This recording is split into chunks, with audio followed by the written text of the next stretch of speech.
Quand on parle de culture, hein, de tradition ou de langue provençale, il y en a beaucoup qui sourient.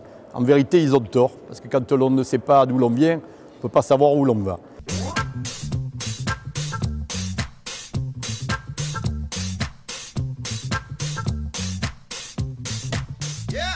Ici, la présidente Martine Vassal et notre majorité ont, au contraire, tout au long de ces 3 années, agi de façon très concrète pour promouvoir et défendre notre culture provençale. Et nous l'avons fait avec des actes très forts. D'abord des symboles.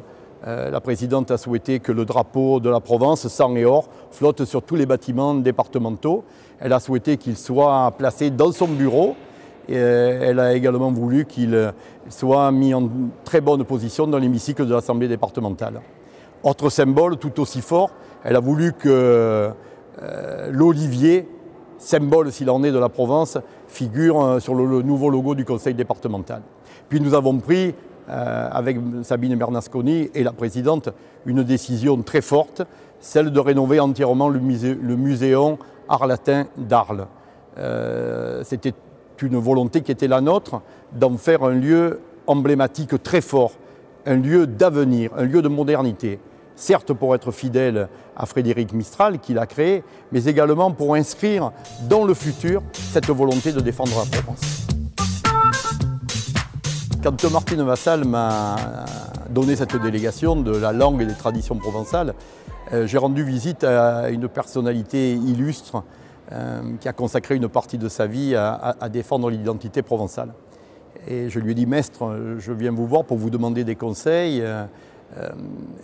Il m'a dit, le seul conseil que je peux vous donner, c'est celui de défendre et de promouvoir nos traditions, et c'est celui de défendre notre langue. Et en me regardant dans les yeux, il m'a dit, vous devez le faire parce que ici on vit au paradis, et le paradis, ça se respecte. Alors, le paradis, et devant mon interrogation, il m'a dit, vous ne connaissez pas cette légende, cette belle légende? Alors, humblement, j'ai dit non.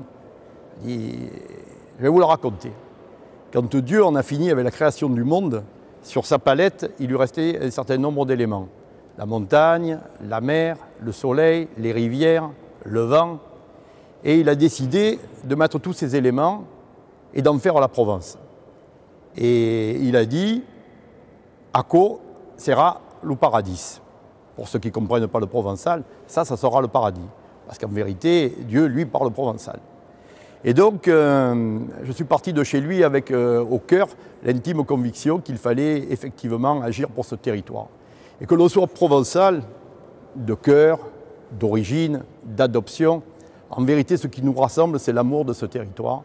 Et moi, j'invite toutes celles et tous ceux qui nous écoutent à se battre pour cette Provence parce qu'elle en vaut vraiment la peine. Osco Provenço.